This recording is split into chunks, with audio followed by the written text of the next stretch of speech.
What's up, guys? This is Matt, and that's Dan, and that's Opie over there, and you are watching our live Game of Thrones after show for Season 6, Episode 3, that aired Sunday, May 8th. We just finished watching it. Stuff happened. Happy Mother's Day to everybody. Happy Mother's Day. Happy Mother of Dragons Day. Happy Mother of Dragons and Breaker of Change and Storm of whips Swords and Queen of whistles and yo-yos. Green and awesome. The Freer of Italian Slaves. Wearer of necklace. Wearer of necklace, yes.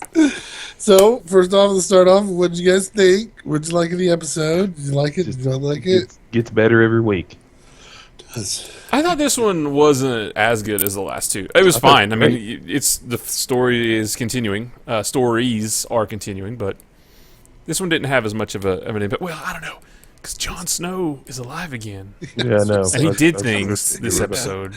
I kind of thought this was better. Okay. It keeps improving. I'm with Opie. I think they get better and better. There were some good stories in there that I want to get into, so really, really cool. Well, take us through it, Dan. All right, so here we go. We got the list of things that went down in the show. The top 10 things that happened in Game of Thrones tonight. We will go scene by scene and talk about each one. Here we go. We start off, of course, with heavy breathing. Why not? We're going to start with that. Davos is getting a little warm behind the collar. No, it's just he's breathing. Jon's breathing. Jon doesn't know. They can't figure out he's alive now. He's freaking out. Davos is freaking out that Jon's alive. It's kind of a weird Melisandre's freaking out that she got it right. So they give Jon his cloak, and he kind of calms down after he comes out of his miraculous rebirth there. And Davos tells Melisandre to leave so he can sit and talk to Jon for a second. And they kind of discuss, Jon's upset with himself because he's like, I tried to do the right thing and I got killed for doing the right thing, so I failed. And Davos is pretty much like, clean up, fight again, do as much as you can, fail again. Just do what you do because what you were doing was the right thing. Which I agree with. I thought Jon was doing the right thing too, even though it didn't go along with the Night's Watch. We go from there, it goes out to the courtyard, and you have the wildlings and the Night's Watch are all out there, and out comes Jon, and they're all like, what? And he comes walking through the crowd, he gives... And then Rick Grimes kind of out of nowhere. I really kind of thought that there would be an adverse reaction to him, like oh, this is witchcraft. Like in the first Highlander when he came back, and they cast him out of the... But I kind of thought it would be something like that, but they were just all like, oh, that's weird, but okay. They were kind of like... Just shock, I guess, utter shock. Yeah. And Tormund comes up and says, they think you're God. He's like, but I don't, because certain anatomy problems Jon has. I've seen you, Pekka. A God wouldn't gives have him a big us old Pekka hug, so small. glad to see him. Walks over to Ed, gives Ed a hug, and it kind of ends right there at the wall. Jon's come back out to see everybody. Well, don't forget, so one of the most important things about that was Melisandre asked him, what did you see? And he said, nothing. Right. Nothing there. That was it. It goes from there. We get on a ship out of the stormy seas, and we get to the little Sam, Gilly, and Sam show. Which I forgot that. So that was a story that we haven't seen. That's a storyline that we haven't seen so far, and I forgot about that one. But yeah, I want so bad the Friday night, the TGIF Sam and Gilly half-hour sitcom, followed by the Jamie and Braun buddy cop hour. You don't know what the sea is. Right? Gilly. The reason it's named the sea is because you can see as far as you can see. Get it? See? But that's before They sound I the knew same. how to read. That's for I learn how to read books. He goes from there, and Sam starts barfing because of a huge frat party he was at the night because he had some Killian's Red. And they're kind of talking about, Gilly's like, I can't wait to get to Old Town. The captain says it's beautiful, and Sam's like, nope, not taking you there. You can't be in the Maester's place. I can't protect you there. I'm taking you to my house, Horde Hill, where my dad is... Well, my mom and sister are really cool. I want you to meet my family. She's like, that's kind of sudden. We have a kid together. Real quick flashback. Sam was at the Night Watch. He didn't do anything wrong. He just was... They didn't know what to do with it. He couldn't fight. Well, right? He was training to be under Maester... what's his face? Okay. What's the maester? The old man. I forget. Anyways, Yeah. yes, he was training to be another maester there, but he was going to have to go to Old Town anyways to do the actual training to become a maester. But he knew how to read and write, so he helped the maester out and was able to take Okay. care of their. I thought he might have got problems. sent there because his dad wanted him to become a man, or he That's why he was sent there by his dad. Okay. His Okay. dad wanted him to learn to fight, or just disowned his son because Okay, he yeah. thought it was pathetic. Okay. So, In his eye. so Sam and them are talking about this and everything, and Gilly's finally like, you know what? I will do what you say, Sam. I know you care about me and little Sam, so she pretty much says he's the father of her child there, even though he's not the father of, but he's been the dad to the kid. Well, I can tell you who's the father. Okay. Yeah, So, it's Gilly's dad or whatever. Yes, Dad. well, Sam has dark hair, and Gilly has dark hair. The baby has blonde hair. It's a Lannister. The baby is a Lannister. Holy crap! Oh my gosh, mind blown. It's like that's the best kept secret of Game of Thrones. Not who's Jon Snow's mother. R plus L equals J. Nonsense. Gilly's son is a Lannister. Son is a Lannister. And after the Lannisters get wiped off the face of the earth, it's going to be Gilly's son that comes back and takes the throne. Yep, good call. We solved it just now. That's how Game of Thrones ends, ladies and gentlemen. The Lannisters win thanks to Gilly having the Lannister birthing babies. or the Lannisters just don't help anything. Right. Sam wants to be a maester so he can help John out and of course help Gilly. He's like, I'll help others, but the main two I want to help is you two, and blah blah. It's a nice little scene between them, and that's really all we get from them this season so far. They're on a boat. It jumps from there, and you see a bunch of men on horseback riding up to a tower with two knights standing out in front. And when these men hop off their horses, you notice one looks a lot like Eddard Stark. A young And he Eddard looks Stark. a lot like it. A young, handsome Eddard Stark hopping off his horse there. And we find out that it's Bran and the old I actually man. thought he looked more like a young Sean Bean.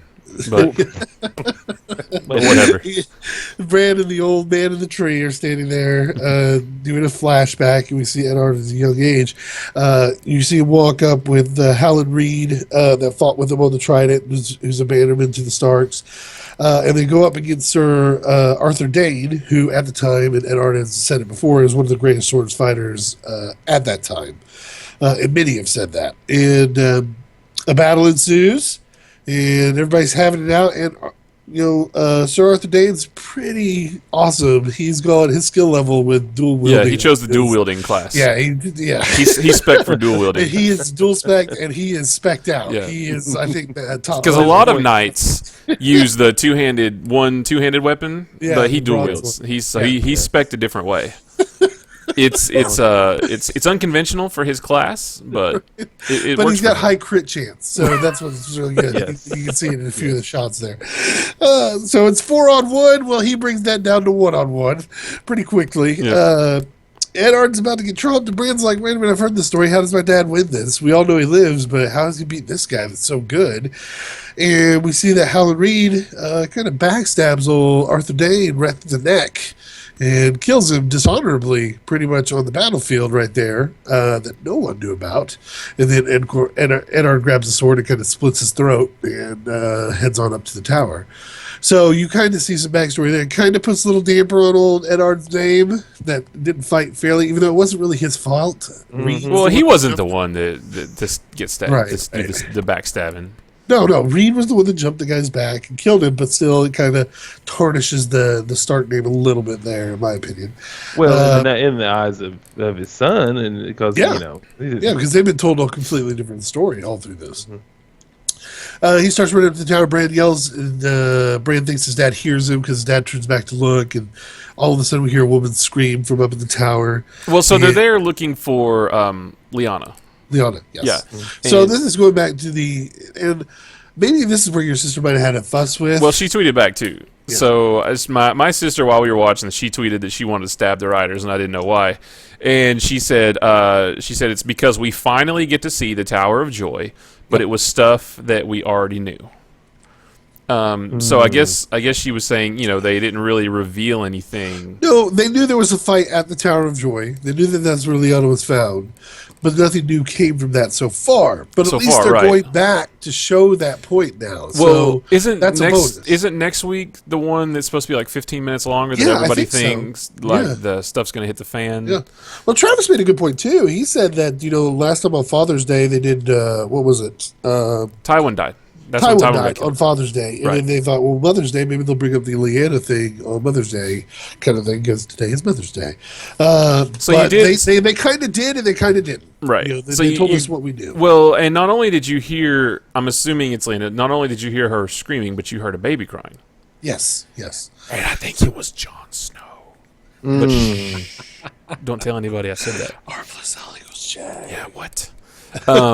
So yeah, I was kind of hoping we'd get a little bit more because I barely understand that whole thing, and I thought this is why I've said it before. This is why I think I'm going to like this Bran storyline this year because we're getting our questions answered through flashbacks, right? Which normally they said the producers at the after show. Last week said that flashbacks can be kind of a sign of poor writing, but they're working this time. Well, they are because there's a huge story behind this whole thing. There was this great tourney that happened during this time, and Lyanna was there, and there was a bunch of dudes that started picking on one of these lesser people. And Lyanna dressed as a knight and went into the melee and ended up wounding the 3 guys that attacked this guy. But Rhaegar knew it was her the whole time, and Rhaegar's always had eyes for her. But whether it was love or rape or whatever, he knew who she was.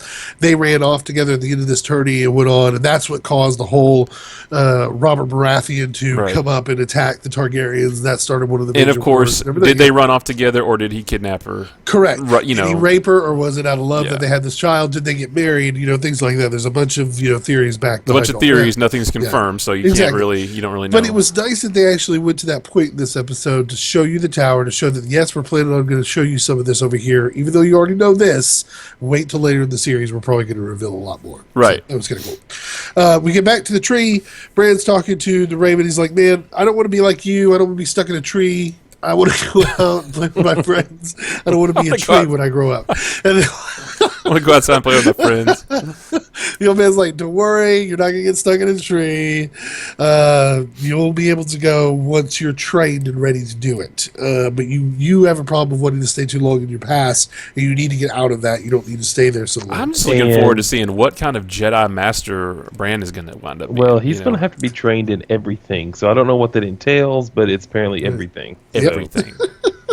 And that's a lot of training. He's going to get magic legs so he can get around. He's going to get robot legs. That's right. To help him merge with Hodor. Get God's wood tree legs and battle. Tree legs. We go from there and it heads back out to, is it Mace Dothraki or something Dothraki? I forget the name of the place. It's like Mace Dothraki. The Dothraki. Anyways, it's the Dothraki. It's like the Ohio State. The Dothraki. Which is Spanish for El Dothraki. That doesn't make any sense. So you see them, they're walking through the huge ornament of horses battling in the air. So they're back at, I hope he said they're at Mile High in Denver. I think it's Mile Stadium. They stay at the Broncos John Stadium. Elway's the head. That's right. They go in and they take... the cow comes and gets Dany and takes her to the House of the Widows for the cows. She goes in there, and of course, they take all her stuff. They give her this, and she's like, wait a minute, do you know who I am? And then we had 30 minutes of her giving all her titles and how awesome she's she like, is. I'm Daenerys Targaryen, and oh, God, and wake me up when she's done with her names. Dear Lord, we get it. You're really important. Yeah. And pretty much one of those famous actors is like, do you know who I am? Hello. Right. And The other lady's like, yeah. You thought your cow was going to rule the world. I thought my cow was going to rule the world. She thought her cow. Well, see, that's what Danny said. She's like, I'm the widow. I was married to the great cow, and I'm thinking, weren't they all married to a great cow? And now they're all just hanging out in a room. Right. You know, They were all going to rule the world. Right. Oops, nope. That doesn't happen a lot with the cows. Yeah. They seem to die a lot more before anything gets done. So yeah, they kind of have a talk there, back and forth. She can't go anywhere. But the main thing that comes out of that is at the end, she's like, "Well, I guess I have to stay here." They're like, "Well, we don't know if you're going to get to do that. You're going to have to stand in front of a council because you did not come right back when you were supposed to, and you ran off to get your titles and then came back." But did she know she was supposed to? Yeah, she knew. Okay. Yeah, she knew the customs of the Dothraki. She learned it all. Okay. Well, she was married to Khal Drogo. But, yeah, she was supposed to, but she knew better because she knew what her family But she had to go free half of the whole Eastern Kingdom. She kind of had 3 dragons, so Yeah. Right. She kind of could do what she wanted. Right. You know? So she has to stand before council. We'll see what ends up happening to that. They showed at the end of the episode. Maybe next episode we'll see that. We move back to Varys. He's kind of hanging out, fanning himself. It's really hot over there, Marin. He's chilling. Marine is hot this time of year. They bring in a slave woman who we find out is Vala. And he kind of goes through his spiel of like, listen, I'm not into torture, whatever. I'm into making people happy. And let me tell you everything I know about you right now so it shocks you completely. All right, now you're shocked. Now let me give you a giant bag of silver and say for you to get out of town once you tell me what I need to know. Which is kind of cool. So he wasn't like trying to waterboard her or anything like that. He was just, you give me my information, I'll He just make wants you happy. information. You and your That's all son he can ever go wants up. is information. But it's got to be scary because he does kind of threaten. He's like, "Oh yeah, and your son Dom? Oh yeah, we're watching him." Just to let you know, we're just gonna drop that. Well, he always has this nice, nasty way of threatening. Yeah. Would be awful if your beautiful son fell on a knife, or something like that. He was like, that'd be weird, right? That would be I'd hate for you weird. to accidentally drop him. Yeah. So we go from there. We have Grey Worm and Tyrion and Melisandre. This is the best part of the whole show because Tyrion's just trying to get some kind of reaction out of anybody. It's like, this in is there. awkward. He's bored. Can't get any of them to talk. We find out Grey Worm really likes patrols. He does. And then he wants to play a game, but none of them want to drink. And he's just like, yeah. See, and then Varys shows up. He's like, oh, hey, Varys, all right, cool, you're here. Let's do stuff, please, God. That sure did take a long time. So Varys comes in and explains that most of the cities that were conquered are pretty much funding the Sons of the Harpies to do what they're doing in Marine to take down Dany. And so they've kind of got an idea of where all this money's coming from. And they speak a specific language, which luckily Melisandre knows. Wow. So she can, I thought she was talking about the language of war or something. I thought she was talking about the language of money. I think it's an actual language that these guys only talk Well, that's to less. each other. in. That's not as Because cryptic. that's like Varys says, well, let me get my birds and we can give them we'll send these letters in their language. Maybe I'm wrong. Maybe it's to send these letters in their language, meaning money, and to get them to speak up. But they're rich already. They're funding the Sons of the Harpies, so I don't think it's a money thing with them. We do find out, though. I mean, you go from here and it jumps to the next scene, and you have Cersei's maester, and I never can remember his name. But we find out who Varys was using as his little birds, which are kids. Yeah. Right. He uses kids. So It's a smart move. they mentioned, in the scene before where Varys mentioned I always trust little birds. Yeah. I thought he meant like messenger pigeons or something. Are you But serious? I was like, well, okay, Like, we learned this in season 1. well, I was in the bathroom. When they talked about All that. of season 1. But I didn't think it was children. I always thought it was just, I thought he just had spies. gardeners, Yeah. gardeners, and But it's kids. It's servants. actual little kids that live on the street. Yeah. That's what he uses, which is super smart because It's they really can smart. be anywhere and hear anything, and nobody even bothers to notice. Little Cheap kids. labor. He just pays them in sweets. Yeah, exactly. Just Apparently. a candy. So Cersei's maester has decided to take Varys' little birds and make him his own bird system. Wait a minute. So Vari said that he could get his little birds to deliver the message to the other 3, to the rich cities. But does he have kids there in Marine? Yeah, Yeah, he's already I'm pretty sure that's what he's talking about when he talks about little birds. Those are his birds, his kids. Okay, just making sure. Yeah, it makes sense. That it's the easiest thing to slip in anywhere. Oh yeah, and nobody notices. I just didn't know if like the kids that we saw back in King's Landing, were those like was it that group that was birds, or he's got them? He seems like a kind of guy that's got them all spread out. Well, they're there, and like they were saying to the maester, like, well, we haven't seen Varians in forever, and he used to give us candy for information and stuff. So they're waiting for him to get back so they can, start being his little birds again over in King's Landing. Right. But he's got birds everywhere. He probably finds these children and gets them candy, and they go out and do his stuff. He's got a van that's unmarked, and he drives around Marine. With the words ice cream spray painted on the side. Right. So it goes from there, and Mountain and Jamie and Cersei all come downstairs to the maester. And Jamie's kind of like poking at them. I'm like, what's he made of? Does he talk? Who is this guy? He's like, why hasn't he gone over there and cut the head off of the High Sparrow yet? And they're like, no, you can't do that because we have to wait for the sentencing. I didn't catch this whole part at the end there.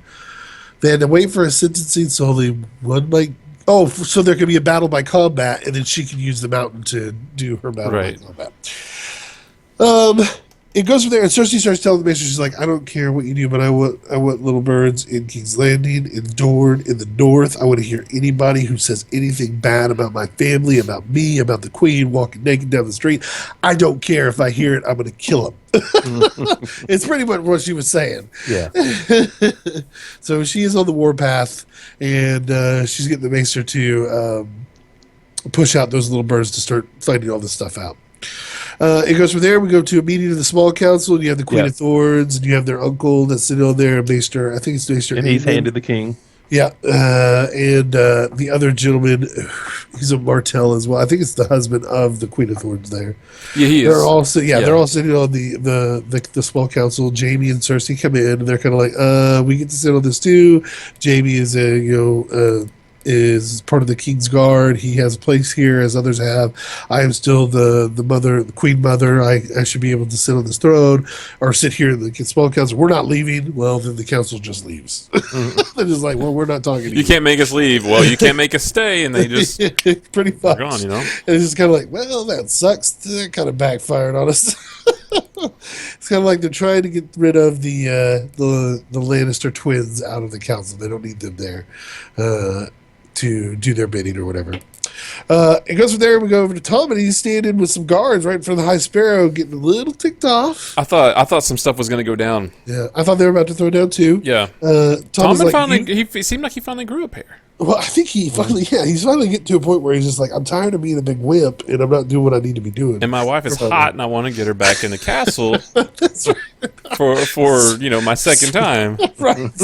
Get me some the first time was like 10 to 15 seconds. So he's there. He's got the guards. He's like, you're going to let my mom go see her daughter in her final resting place. When is that going to happen? You need to let her. He's like, no, she can't do it yet. He's like, you made her walk naked freaking through the streets. Why is she not atoned for her sins yet? And then we go into this long spiel. The High Sparrow sits down like, Tolman, come over here and have a seat. Let me tell you about the seven. Let me tell you about the mother and why she's the mother and how she loves you and what love is. Let me tell you about life and blah, blah, blah. I kind of got lost in that. I really didn't pay attention.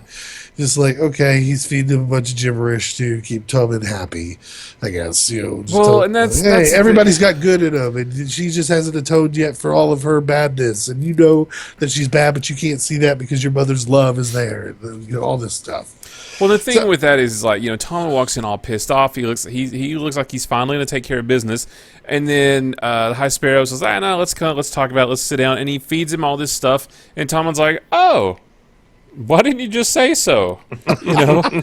Never thought about it that way. And then you could have texted me this. Yeah. So it's like, oh God, Tommen, if you're gonna do something, just do it. I mean, he's so easy to manipulate. Well, he's super young. Well, he's like a kid, I know, but it doesn't know. So this next part is easy to explain. A girl fights a girl in a place. Okay. You guys know who we're talking about. We're talking about a girl. Who has no name. That's right. So Arya, no name girl, it goes through a training montage with the Rocky music there. Just put it in your head, you're good to go. Eye of the Tiger, and she's. I think going I'll through make a her video and put it on YouTube. That would be awesome. That'd be pretty slick. Actually, cut in scenes of like from Rocky 4 as well. He's do it against Arya versus Rocky. Arya versus Rocky. Like cut out all the scenes of Ivan Drogo and put Arya in instead. Yes, Oh exactly.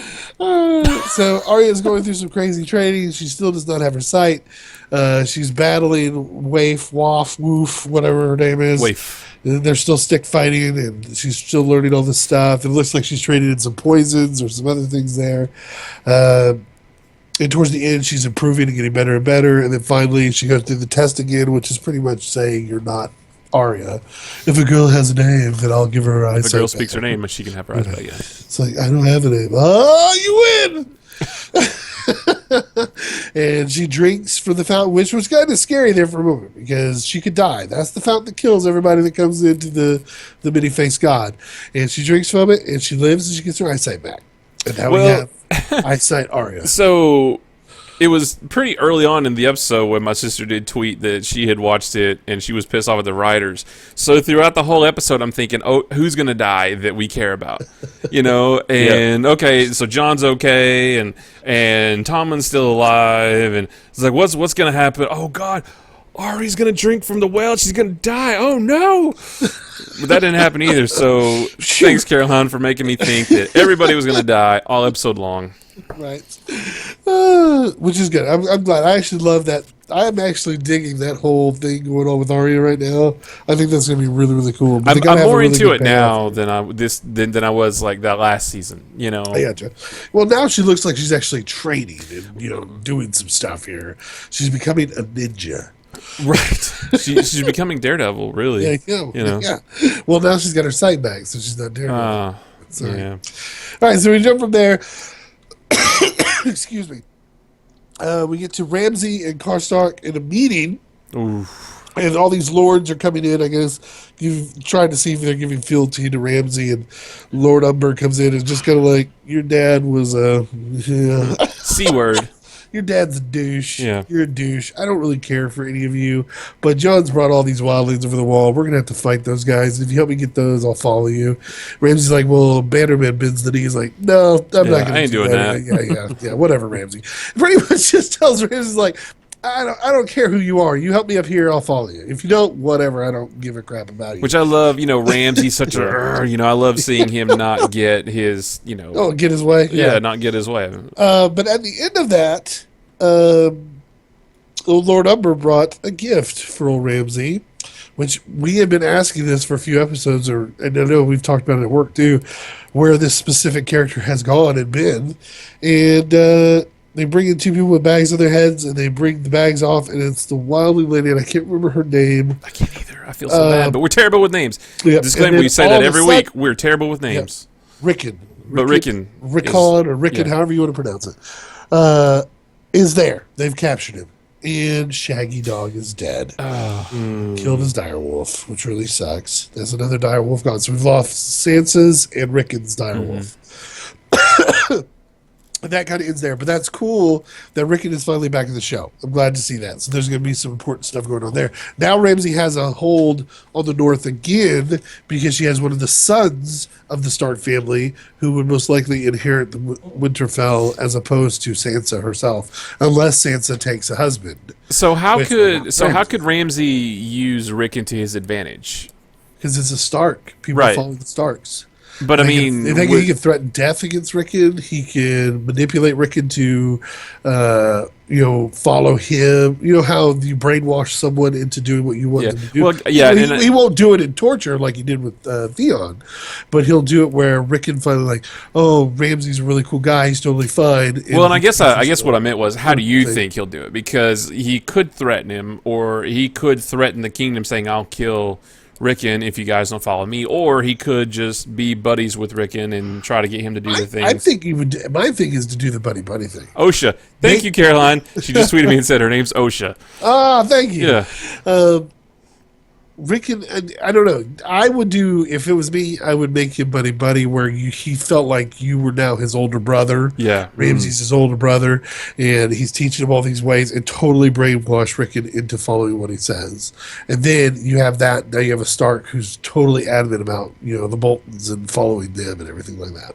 Where do we know exactly where they were captured? I mean, I guess not. I mean, but I guess it makes sense that they could have been because they just went off. Yeah. On their own thing. It could have been anywhere, I guess. They were heading to the ocean or going to the ocean, to catch, to take cells somewhere or something like that. That's where they were going to hide, but got caught along the way. Finally, it ends. We go back to the wall, and you have John warming himself in front of a fire, talking about his wounds. No. He's there. Ed comes in to get him. Goes outside, and we have all our traitors tied up and ready to hang. And John gives him a chance to talk at the end.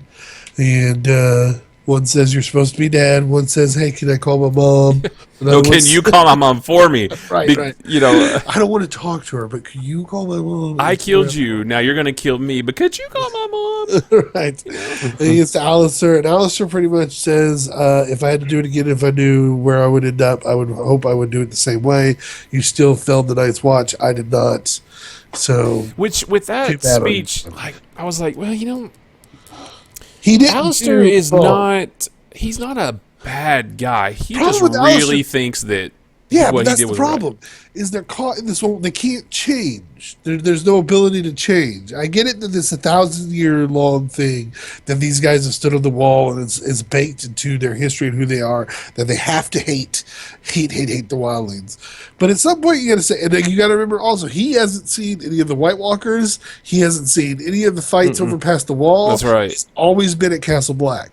Mm-hmm. So he thinks John has done completely wrong. That he has done everything wrong that deals with the Night's Watch, and so he still thinks what he did was just, no matter what. Because John last season tried to convince him, look, we are not going to win this. Yeah. If the White Walkers come across the wall, and you're right. Alistair just doesn't. He doesn't get that. It doesn't register with him. And then he goes over to little Ollie. Bastard. Really mean face. We're just like, whatever, Ollie. That was awesome. Ollie just looks at. And he didn't say anything. He is pissed off. Yeah. And then John walks over, cuts the rope. All four hang and die. And then John passes his cloak over to Ed and says, "You can use it, wear it. You have the castle. The Night's Watch is yours. The Night's Watch is yours. My watch is over." Which is true. When you die, your watch is over. So actually, John is out of his oath. He is no longer part of that. So like we said, John found a loophole. I want out. All I got to do is die and come back to life. And you're done. So I got to say, I didn't think that John was going to let them hang. I thought he was going to either say, "I'm not going to kill you, but I'm going to exile you from this place or whatever. Don't come back." Or I thought he was going to cut the rope, and then as they were hanging, I thought he was going to cut the rope. I just thought it was going to go a different way than a simple hanging. But I guess by it being very straightforward, it was unexpected because he just did it. Especially with Ollie, who's a kid.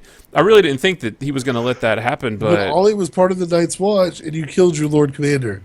He stabbed him in the heart. He got the final blow. Yeah. Yeah, so that's and I think that's what they meant by Oathbreaker, is because they kill their Lord Commander, and that's breaking their oath to Castle Black. Even if you don't agree with his politics, he's still your Lord Commander. So they had to hang. There's no way John can show mercy on that either. He has to follow the rules of whatever. Well, didn't that happen once last season? He had to take the head of the one guy. Yeah. He didn't want to. Not last season, but a couple seasons back. But yeah, he took the head of that one guy who was who stood up against him for something. I forget what it was. He's like, "You can't do that with the Lord Commander. I'm sorry, and we have to follow rules, so you lose your head." Yeah, and he did it. I recall he didn't want to, but he had to in order to show that he was the ruler of that the North. You have to do that. Yeah, it's part of the job. Because if you don't, then you can't. You lose all credibility. All your street cred's gone. Yes, you don't want to lose street cred at Castle Black. That's all you got is street cred. So where is John going to go? What do you think? You think he's going back to Winterfell? He is probably going to go work at the 7-Eleven down in They're hiring. they're in the small town down there. No, he is. I don't know. He's going to get with the wildlings, and most likely he's going to find out that Ramsay's been doing all this crap, and I'm betting he heads to Winterfell. And we're gonna now that he doesn't have to worry about the wall right yet, he may stay up there with Ed and them and say, I'm not part of this, but I'm going to live with the wildlings because I'm not part of you guys anymore. But we have to figure out a way to keep the White Walkers behind the wall. Well, that's the thing, and the wildlings are only really there because John's there. So if John's going to leave, then they're probably going to go. So is he going to go with the wildlings and live with them and figure out what to do about the White Walkers, or is he going to go back to Winterfell and hang out for a bit? Or but the thing is, he's going to fight. He's got to go somewhere. He's going to figure out that a bunch of crap is going down. Well, Davos will tell him. Davos knows. So Melisandre and Davos will probably travel with him. And Davos knows about what's going on in Winterfell? Oh, well, no, he knows what happened with Stannis. Yeah, that's right. Because this whole army got wiped out by Ramsay. So it's like, okay. And well, John knows, too. He knew about that beforehand because Stannis was marching before John died down to the Boltons. So John knows what's going on. So my guess is he'll take the White Walkers and start a crusade throughout the north, maybe. Dude, they know about the can you White imagine he Walkers marched down to Winterfell with the wildlings in tow and just wiped out Ramsay? And I just want John versus Ramsay. That's what I want. That'd be cool. They have a battle of trial by combat kind of things where it's like both armies stand back and the two leaders have to fight, and then John takes down Ramsay. Just like, yeah, sucker. Yeah, but I love to hate Ramsay, and it's like when Joffrey died, it's like, gosh, now who am I gonna, love to hate? So now every time Ramsay's on screen, I'm like, oh, this is awesome. I love watching Ramsay because he's such an ass. So we'll see. It'll be interesting what happens from now and what's going to go on with that storyline. So it'll be cool. I'm hoping we get more information on R plus L equals J, and I want to go back to see what Arya is up to next week as well. Mm-hmm. Looks like there were some shots of Sansa. Yeah, we're going to get the Sansa storyline, which is going to be cool. Yeah. So we will see what is going to go down. But I think that's it. We're done. That's it. Yeah, that's it. That was 3. episode. In a nutshell, we enjoyed it, had a good time. We think it keeps increasing. Matt doesn't like Game of Thrones. That's right. So, You didn't like Civil War, so whatever. I never even said that. You just made that up. No, this was good. I mean, I like that everything's progressing just fine. More Jon Snow is always a good thing. All the Jon Snow, all the time. So yeah, we're out. Thanks for watching, guys. You can check us out YouTube, Twitter, Facebook, and Twitch. All of those / nerdpunch. Everything is just nerdpunch. So Nerdpunch everywhere. Yeah, nerdpunch across the world. Check us out. Pinterest / nerdpunch. Just go there. I'm just kidding. Wait, we're not on Pinterest. I should. No, we're not going to do that. We'll discuss this off the air. All right, guys, we're out of here. We'll talk to you later. Bye. See ya. Yeah. Thanks, man.